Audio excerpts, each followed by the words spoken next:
خدا نے ہی انسان کو دی ہے تو بھی خدا اس قوت کو کنٹرول نہیں کرتا،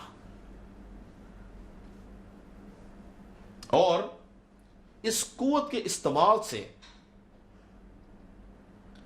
اگر آپ اس قوت کا ٹھیک استعمال کرتے ہیں تو ہم گناہ سے بچے رہتے ہیں، پر اگر اس قوت کا غلط استعمال کرتے ہیں تو ہم گناہ میں گر جاتے ہیں۔ اصل میں یہی قوت ہے جو انسان سے گناہ بھی کرواتی ہے اور نیکی بھی کرواتی ہے۔ ابلیس ہمیں ہر طرح سے بری طرح سے آزماتا ہے، مگر یاد رکھیں کہ وہ ہم سے گناہ نہیں کروا سکتا، مگر یہ قوت ہم سے گناہ کرواتی ہے۔ ابلیس ہم سے گناہ نہیں کرواتا، یاد رکھیے گا، میری بات کو غور سے سنیے گا۔ یہ قوت گناہ سے بڑی قوت ہے۔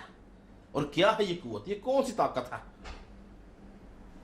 جی ہاں، یہ طاقت ہے میری اور آپ کے اندر فری ول، آزادانہ مرضی۔ یہی قوت ہے جو ہمیں اچھائی اور برائی میں امتیاز کرنا سکھاتی ہے۔ یہی قوت ہے جو ہمارے مستقبل کے ساتھ جڑی ہوئی ہے۔ یہی قوت ہے جو ہمیں خدا کے پاس بھی لے جاتی ہے، اور یہی قوت جو ہے وہ ہمیں گناہ کا غلام بھی بنا دیتی ہے۔ کون سی؟ فری ول، آزادانہ مرضی۔ اور کب یہ قوت، یہ طاقت انسان کو ملی؟ آئے میرے ساتھ مل کے نکالیے مقدس موسیٰ کی معرفت لکھی گئی پیدائش کی کتاب، اس کا دوسرے باب کی 16 آیت میں لکھا ہے، اور خدا نے، غور سے سنیے گا، ہم کیا دیکھ رہے ہیں کہ کب خدا نے انسان کو آزاد مرضی دی، کب انسان کو فری ول کی قوت ملی۔ دوسرے باب کی 16 آیت میں لکھا ہے، اور خدا نے آدم کو حکم دیا اور کہا کہ تو باغ کے ہر درخت کا پھل بے روک ٹوک کھا سکتا ہے، لیکن نیک و بد کی پہچان کے درخت کا کبھی نہ کھانا، کیونکہ جس روز تو نے اس میں سے کھایا تو مرا۔ تو یہاں پر 16 آیت جو ہے، خدا نے آدم کو حکم دیا کہ تو باغ کے ہر درخت کا پھل روک ٹوک کھا سکتا ہے، لیکن نیک و بد کی پہچان کے درخت کا کبھی نہ کھانا، یہاں تک خدا کا حکم ہے۔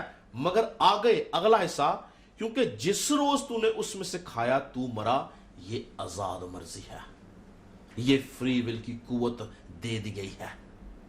یہ انسان کو آزاد کر دیا اس بات کے لیے کہ تو اس حکم کی پاسداری کر، اور اگر تو پاسداری کرے گا تو جیتا رہے گا، نہیں کرے گا تو مر جائے گا۔ یہ تھا انسان کو اس آزاد مرضی کی قوت دینا، اس کو فری ول دے دی گئی کہ تو جس روز یہ کھائے گا تو مر جائے گا۔ اور اسی مرضی نے، اسی قوت نے انسان کو گناہ میں گرایا، اور انسان گناہ کے اور ابلیس کے قبضہ میں چلا گیا۔ اگر خدا انسان کو آزاد مرضی نہ دیتا تو شاید انسان گناہ نہ کرتا، گناہ کا غلام نہ بنتا، مگر اس آزاد مرضی کی وجہ سے انسان گناہ کا غلام بن گیا۔ اور یاد رہے کہ ابلیس نے اس آزاد مرضی کے خلاف ہی انسان کو آزمایا۔ اگر آپ دیکھیں تو ابلیس نے جو آزمائش کی، اس آزمائش کے اندر اس نے اور کسی پھل کے وسیلہ سے، اور کسی بات کے وسیلہ سے، اور کسی درخت کے وسیلہ سے ہوا کو نہیں آزمایا، بلکہ اس نے اسی بات، اسی حکم، اسی درخت، اسی پھل کے وسیلہ سے ہوا کو آزمایا، جس کے اندر ہوا کو آزاد مرضی دی گئی تھی۔ وہی بات ہوا کے حق میں موت کا سبب بن گئی۔ اور ابلیس جانتا تھا کہ یہی ایک رستہ ہے جس رستے کے وسیلہ سے، جس کام کے وسیلہ سے وہ انسان کو اپنا غلام بنا سکتا ہے، اور اس نے حملہ کیا اور وہ کامیاب ہوا۔ آج کا انسان بھی اپنی اس آزادانہ مرضی کے سبب سے گناہ کرتا ہے اور گناہ کا غلام بنا رہتا ہے۔ یاد رکھیں کہ ابلیس کبھی ظاہری طور پر ہم سے گناہ نہیں کراتا. کیا آپ نے کبھی کوئی گناہ کرتے وقت، آپ کوئی بھی گناہ کرتے ہو، اگر آپ جھوٹ بولتے ہیں، آپ شراب پیتے ہیں، سگریٹ پیتے ہیں، بت پرستی کرتے ہیں، جادوگری کرتے ہیں، حسد کرتے ہیں، جھگڑا کرتے ہیں، کوئی بھی گناہ کرتے ہیں، کیا آپ نے کبھی ابلیس کو اپنے روبرو دیکھا ہے؟ کیا آپ نے دیکھا کہ ابلیس آپ کے پاس آیا اور اس نے آپ سے یہ کام کروایا؟ نہیں. آپ اپنی فری ول کو، اپنی آزاد مرضی کا استعمال کرتے ہوئے گناہ کرتے ہیں. ابلیس کا یہ کام ہے، ابلیس صرف اور صرف ہماری سوچ کے ساتھ کھیلتا ہے. وہ ہماری ذہن میں، ہماری سوچ کے اندر گناہ کا بیج بوتا ہے، اور ہم اس گناہ کے بیج کو جو بویا جاتا ہے، جس کو ابلیس ہوا جاتا ہے، ہم اس خواہش کے اندر، اس گناہ کے اندر جس میں ہمیں لذت نظر آ رہی، ہم گرتے چلے جاتے ہیں. اور اپنی خواہش کو پورا کرتے کرتے، اپنی مرضی کو پورا کرتے کرتے، ہم اس خواہش کے وسیلہ سے ہم گناہ کو جنم دیتے ہیں. ابلیس کبھی ظاہری طور پر ہمیں آ کے ہم سے گناہ نہیں کرواتا.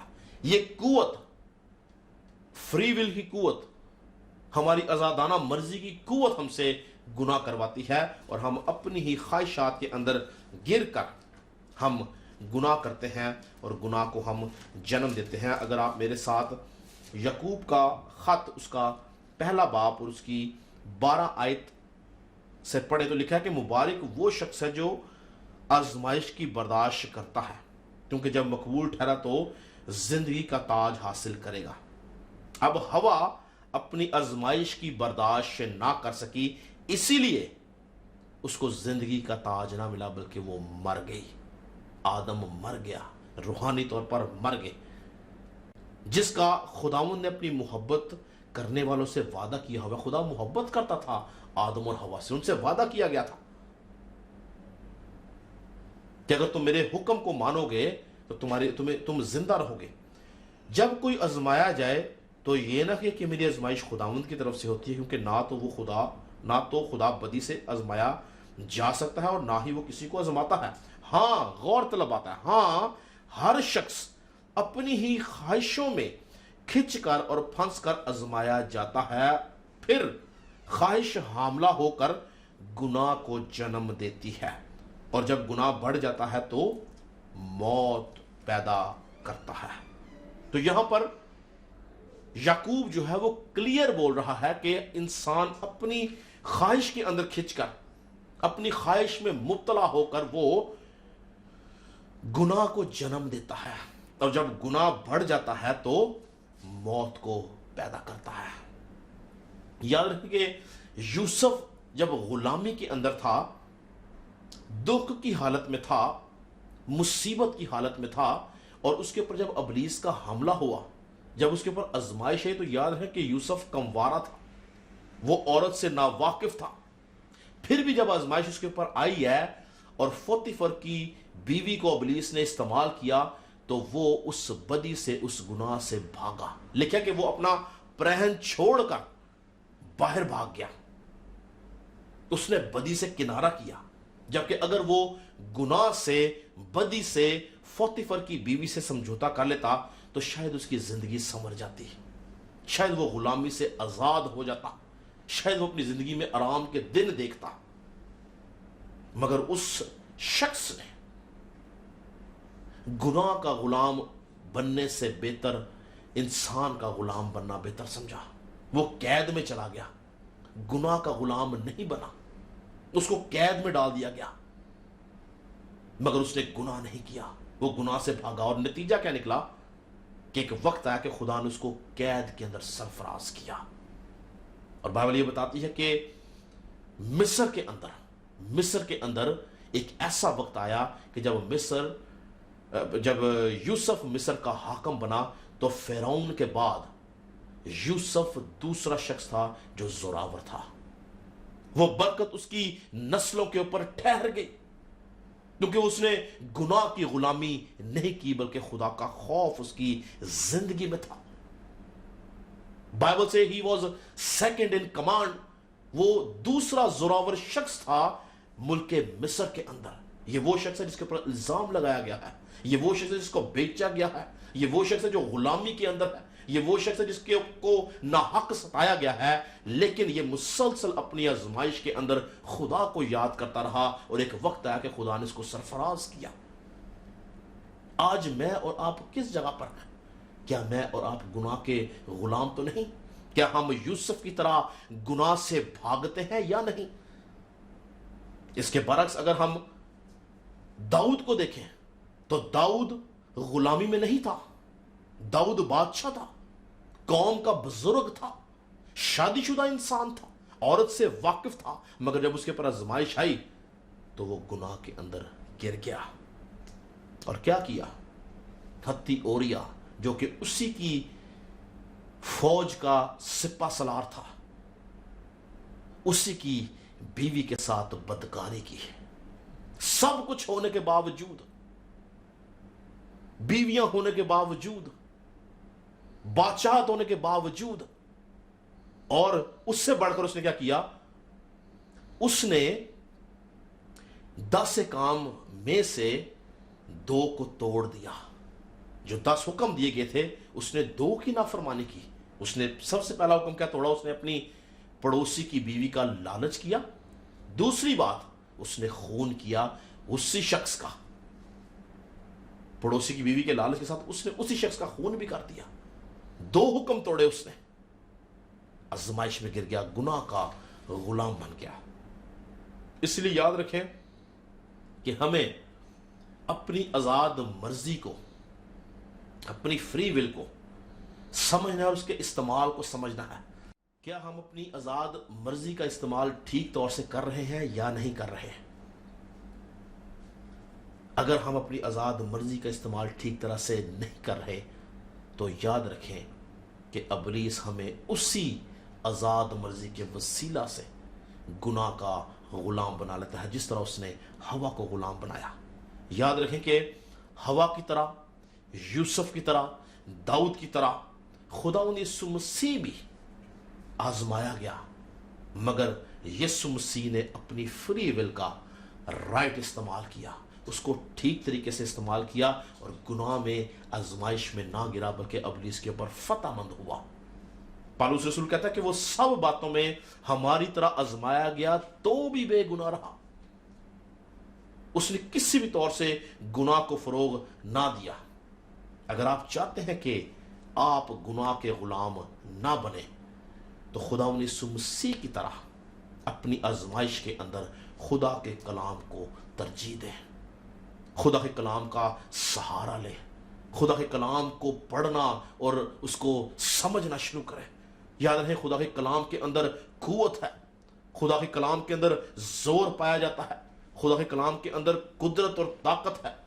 زبور 29 کے اندر لکھا ہے کہ خداوند کی آواز میں قدرت ہے، خداوند کی آواز میں جلال ہے، خداوند کی آواز دیوداروں کو توڑ ڈالتی ہے، خداوند کی آواز آگ کے شعلوں کو چیر دیتی ہے، خداوند کی آواز بیابان کو ہلا دیتی ہے، اور خداوند کی آواز کے وسیلہ سے ہرنیوں کے حمل گر جاتے ہیں۔ اس کی آواز میں قوت ہے، اور اس کی آواز کیا ہے؟ اس کا زندہ کلام۔ جس روز آپ اپنے آپ کو اس کلام سے بھرنا شروع کر دیتے ہیں، جس روز آپ اس کی جگالی شروع کر دیتے ہیں، جس روز آپ اس کو اپنے دل میں رکھ لیتے ہیں، جس روز آپ کے ذہن میں یہ بڑھنا شروع ہو جاتا ہے، اس روز آپ گناہ کی غلامی سے چھوٹتے جاتے ہیں۔ کلام کو اپنے اندر جڑ پکڑنے دیں، کلام کی روشنی میں چلنا شروع کریں، کیونکہ اگر آپ کلام کی روشنی میں نہیں چلتے ہیں تو جب آپ پہ آزمائش آتی ہے تو آپ ابلیس کا مقابلہ نہیں کر سکتے ہیں، آپ گناہ کے غلام بن جاتے ہیں۔ جو کوئی گناہ کرتا ہے گناہ کا غلام ہے۔ ہمیں گناہ کے غلام نہیں رہنا ہے۔ خدا نے جب انسان کو بنایا تو انسان کو 5 حواس دیے یعنی 5 سینسز دی. ہمارے کون سے ہیں 5 حواس؟ دیکھنا، سننا، سونگنا، چکھنا اور چھونا. یہ 5 سینسز انسان کو دی گئی ہیں، اور یہی 5 سینسز جو ہیں یہ انسان کو اس کی آزاد مرضی کو پورا کرنے میں کام دیتی ہیں. یعنی آپ اگر اچھائی کرتے ہیں تو انہی 5 سینسز کے وسیلہ سے کرتے ہیں، آپ اگر برائی کرتے ہیں تو وہ بھی انہی 5 سینسز کے وسیلہ سے کرتے ہیں، انہی 5 حواس کے وسیلہ سے آپ کرتے ہیں. یہی 5 سینسز جو ہیں وہ ہمیں گناہ آلودہ کرتی ہیں، یہی 5 سینسز ہمیں خدا کے پاس لے جاتی ہیں. اور یاد رکھیں کہ ہمارا ہر ایک حواس یہ ہمارے بدن کے اندر دروازے کی طرح ہے، اور انہی 5 دروازوں سے یا تو خدا آپ کے اندر داخل ہوتا ہے، اور انہی 5 دروازوں سے ابلیس بھی آپ کے اندر داخل ہوتا ہے. اسی لیے ہمیں ان 5 دروازوں کی حفاظت کرنا انتہائی ضروری ہے. یاد رکھیں کہ انسان 3 چیزوں سے مرتب کیا گیا ہے. میں پہلے بھی کئی بار آپ کو یہ بات بتا چکا ہوں. 3 چیزوں سے انسان مرتب کیا گیا ہے، اور وہ 3 چیزیں کیا ہیں؟ روح، جان اور بدن. روح انسان کو اس لیے دیا گیا ہے تاکہ انسان خدا کے ساتھ رابطہ قائم کر سکے. جان کیا ہے؟ جان ہمارے جذبات ہیں، ہمارے احساسات ہیں، ہماری سوچ ہے، ہمارا کردار ہے، ہمارا چال چلن ہے، یہ ہماری جان ہے. اور بدن کیا ہے؟ یہ جو ظاہری طور پر ہمیں نظر آتا ہے. میری بات کو بڑے غور سے سنیے گا. میں ایک بڑی خاص بات آپ کو سمجھانے والا ہوں کہ گناہ کس طرح سے ہماری زندگی کے اندر کام کرتا ہے. بات کو سمجھے کہ گناہ داخل کیسے ہوتا ہے ہماری زندگی کے اندر، اس کا طریقہ کار کیا ہے. دھیان سے سنیے گا. روح، جان، بدن، یہ تینوں چیزیں جو ہیں یہ ایک انسان کے اندر پائی جاتی ہیں. روح، جان اور بدن. بدن اور جسم کیا ہے؟ جو ہمیں ظاہری طور پر نظر آ رہا ہے. میری بات کو غور سے سنیے گا. بدن اور جسم ہمیں ظاہری طور پر نظر آ رہا ہے، اور گناہ جو ہے وہ ہمارے بدن میں موجود ہمارے 5 جو ہماری سینسز ہیں ان کے وسیلہ سے ہمارے اندر داخل ہوتا ہے. ممکن ہے کہ یہ گناہ جو ہے ہماری آنکھوں کے وجہ سے ہمیں داخل ہوا ہو، ممکن ہے یہ ہمارے منہ کے وسیلہ سے ہمیں داخل ہوا ہو، ممکن ہے ہمارے کانوں کے وسیلہ سے داخل ہوا ہو، ممکن ہے کہ ہمارے چھونے کے وسیلہ سے داخل ہوا ہو، ممکن ہے کہ ہمارے سونگنے کے وسیلہ سے ہمیں داخل ہوا ہو. کوئی ایک ذریعہ بنتا ہے، اور یہ بدن جو کہ ہمیں نظر آ رہا ہے اس کے وسیلہ سے گناہ ہمیں داخل ہوتا ہے. ابھی ہم نے گناہ نہیں کیا، یاد رکھیں گناہ ابھی کیا نہیں ہے، صرف گناہ داخل ہوا ہمارے جسم کے اندر، ہمارے بدن میں، ہماری سوچ کے اندر. کس طرح داخل کیسے ہوا؟ آج رات میں شراب پیوں گا. ابھی آپ نے شراب پی نہیں ہے. آج رات میں فلم دیکھوں گا. ابھی آپ نے فلم دیکھی نہیں ہے. آج رات میں یہ کروں گا. کوئی بھی کام آپ سوچ لیں، ابھی وہ کام کیا نہیں ہے، صرف ایک سوچ جو ہے وہ ہم میں داخل ہوئی ہے. یعنی اس بدن نے اپنی ان 5 سینسز کے وسیلہ سے گناہ کو ہمارے اندر داخل کیا، اور وہ جو اندر داخل ہوا وہ کس کے پاس گیا؟ وہ جان کے پاس کیا ہے. جان کیا ہے؟ ہمارا کردار. جو انسان کا دوسرا قانون ہے ہمارا کردار، ہماری سوچ، ہمارے جذبات، ہمارے احساسات. اب بدن نے اپنے ان 5 سینسز میں سے کسی ایک سینس کو یوز کر کے گناہ کو کس کو دیا؟ جان کو.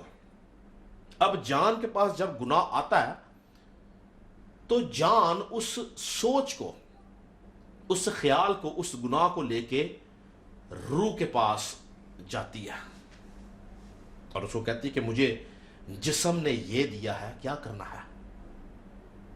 کیونکہ اس کی ہم ان تینوں کا آپس میں متفق ہونا ضروری ہے، کیونکہ یہ جسم کے اندر 2 اور اقنوم ہیں. انسان مکمل ہی روح، جان، بدن سے ہوتا ہے. جسم نے کس کو دیا؟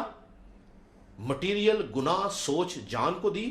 جان وہی مٹیریل، وہی سوچ، وہی خیال، وہی گناہ لے کر روح کے پاس گیا. اور اگر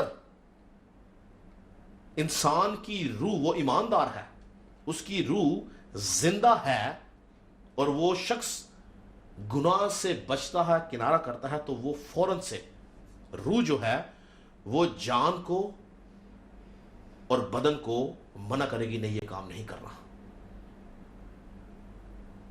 روح فوراً سے جان کو اور بدن کو بولے گی یہ کام نہیں کرنا، یہ غلط ہے. اب چونکہ جسم جو ہے، بائبل کہتی ہے کہ وہ گناہ کے ہاتھوں بکا ہوا ہے. جسم جو ہے وہ جان کے ساتھ مل کر زور ڈال رہا ہے روح کے اوپر کہ یہ کام کرنا ہے، اور روح جو ہے وہ کسی بھی طور سے اس کو اجازت نہیں دے رہا کہ یہ کام کرنا ہے. اب جان جو ہے وہ جسم کے پریشر میں آ کے بار بار روح کو کہہ رہی ہے کہ مجھے یہ کام کرنا ہے، پر روح جو ہے اجازت نہیں دے رہا. اور اس طرح سے جان اور بدن مل کر، یعنی جسم اور جان مل کر روح سے ان کی جنگ ہوتی ہے. یعنی جسم مسلسل جان کو کہہ رہا ہے کہ کیونکہ جسم جو ہے وہ گناہ کے ہاتھوں بکا ہوا ہے، اس کا کام یہ ہے، اس کی سٹرگل یہ ہے کہ وہ اس غلط کام کو، اس گناہ کو، اس بدیوں کرے، اور وہ جان کو فورس کر رہا ہے، اور جان جو ہے وہ جسم کے کہنے پہ روح کو فورس کر رہی ہے، اور ان دونوں کی آپس میں جنگ ہے. میرے ساتھ نکالیں گلتیوں کا خط، گلتیوں کا خط اس کا 5واں باب، 5ویں باب کی 16 میں لکھا، مگر میں یہ کہتا ہوں کہ روح کے موافق چلو گے تو جسم کی خواہش کو ہرگز پورا نہ کرو. کس کے موافق چلو گے؟ اگر ایک انسان روح کے موافق چل رہا ہے، یعنی وہ جسم کو اور جان کو ترجیح نہیں دے رہا بلکہ روح کو ترجیح دے رہا ہے، تو کیا کہتا ہے پالوس کہ اگر تم روح کے موافق چلو گے تو جسم کی خواہش کو ہرگز پورا نہ کرو گے، کیونکہ جسم روح کے خلاف خواہش کرتا ہے اور روح جسم کے خلاف، اور یہ ایک دوسرے کے مخالف ہیں تاکہ جو تم چاہتے ہو وہ نہ کرو. میری بات بھی سمجھ آئی آپ کو؟ یعنی بدن جو ہے، بدن وہ چونکہ گناہ کے ہاتھوں بک چکا ہے، اس کو خرید لیا گیا ہے، گناہ نے، ابلیس نے اس کو خرید لیا، وہ ہمیشہ گناہ کی خواہش کر رہا ہے اور جان کو اپنے ساتھ ملا رہا ہے، اور جان اور بدن مل کے روح کو فورس کر رہے ہیں کہ ہم نے یہ کام کرنا ہے. اور اگر وہ روح زندہ ہے، ایماندار شخص کی ہے، تو وہ کبھی وہ کام اس کو نہیں کرنے دے گی. اور ان دونوں کے بیچ میں جنگ ہے. کیا لکھا؟ اب آپ کو سمجھ آئے گی. کیونکہ جسم روح کے خلاف خواہش کرتا ہے اور روح جسم کے خلاف، اور یہ دونوں ایک دوسرے کے مخالف ہیں. تو یعنی ان دونوں کی، یعنی جسم کی اور روح کی آپس میں جنگ ہے. جسم مسلسل گناہ کرنا چاہتا ہے، روح اس کو گناہ سے روکتی ہے. کس کی روح؟ ایماندار شخص کی روح جو نجات پا گیا ہے، اس کی روح جو ہے وہ روکتی ہے. پر یاد رکھیں، اگر جب روح نے کمانڈ دے دیے جان کو یہ کام نہیں کرنا، اور جان وہ بات مان لیتی ہے، تو وہ بدن کو میسج دیتے کہ یہ کام نہیں کرنا، روح نے منع کر دیا، تو کیا ہوتا ہے؟ انسان گناہ سے بچ جاتا ہے. پر اگر جان روح کی بات نہیں مانتی اور بدن کے ساتھ مل کر گناہ کرتی ہے، تو انسان روحانی طور پر مردہ ہو جاتا ہے، کیونکہ روح جدا ہو جاتا ہے. افسیوں کے خط اس کے 2 باب کی پہلی آیت میں لکھا ہے، اور اس نے تمہیں بھی زندہ کیا. کس نے؟ یسوع مسیح نے، جب اپنے قصوروں اور گناہوں کے سبب سے مردہ تھے. یعنی جیسے ہی جان جسم کے ساتھ مل کے گناہ کرتی ہے، روح جدا ہو جاتا ہے اور انسان روحانی طور پر مردہ ہو جاتا ہے.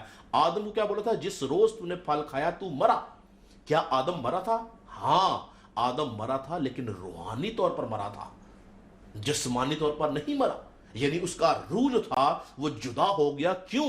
کیونکہ اس کی جان نے اور جسم نے مل کے گناہ کیا، گناہ کو جنم دیا. جان اور بدن، یعنی جان اور جسم ابلیس کے ساتھ مل گئے، اس لیے روح جدا ہو گیا.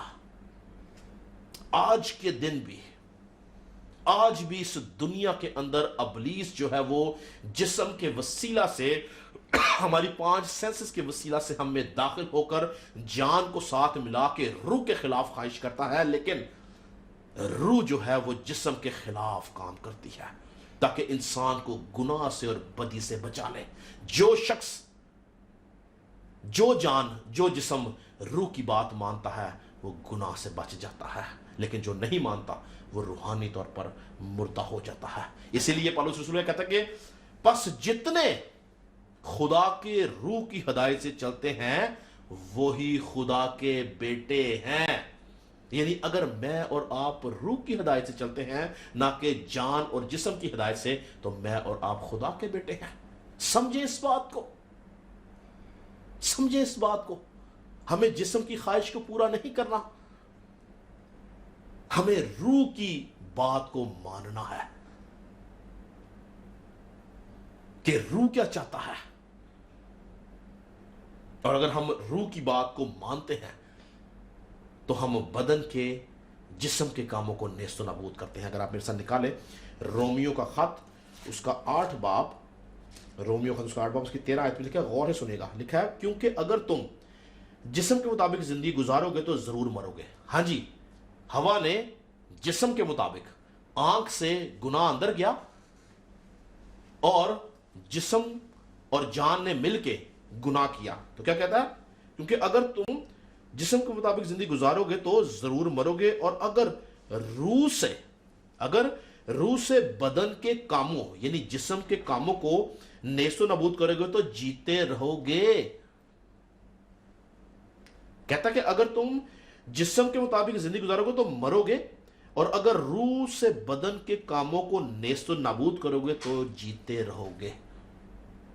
ہم نے دیکھنا ہے کہ ہم جسم کے مطابق زندگی گزار رہے ہیں یا روح کے مطابق، کیونکہ اگر ہم روح کے مطابق زندگی گزار رہے ہیں تو ہم جسم کے کاموں کو، تمام گناہوں کو، بدکاریوں کو، شہوت پرستیوں کو، بت پرستیوں کو، جادوگریوں کو، زناکاریوں کو، ہر اس کام کو، ہر اس گناہ کو جو ابلیس کی طرف سے ہمارے بدن میں اور ہماری جان کے اندر آتا ہے، ہم اس کو نیست و نابود اس وقت کریں گے جب ہم روح کی ہدایت سے چلیں گے، جب ہم روح کی بات مانیں گے، جب ہم مسلسل جنگ کریں گے، جب ہم گناہ کے خلاف کھڑے ہو جائیں گے، جب ہم بدن کے خلاف چلیں گے، جب ہم بدن کے خلاف کام کریں گے۔ پالوس رسول کہتا ہے کہ میں ہر روز اپنے بدن کو مارتا کوٹتا قابو میں رکھتا ہوں، اور آگے کہتا ہے ہوا میں مکے نہیں چلاتا، یعنی وہ فزیکلی جسمانی طور پہ اپنے آپ کو نہیں مارتا تھا۔ اسے کہنے کا مقصد تھا کہ میں ہر روز اپنی خواہش کے اوپر، آنکھ کی خواہش کے اوپر، منہ کی خواہش کے اوپر،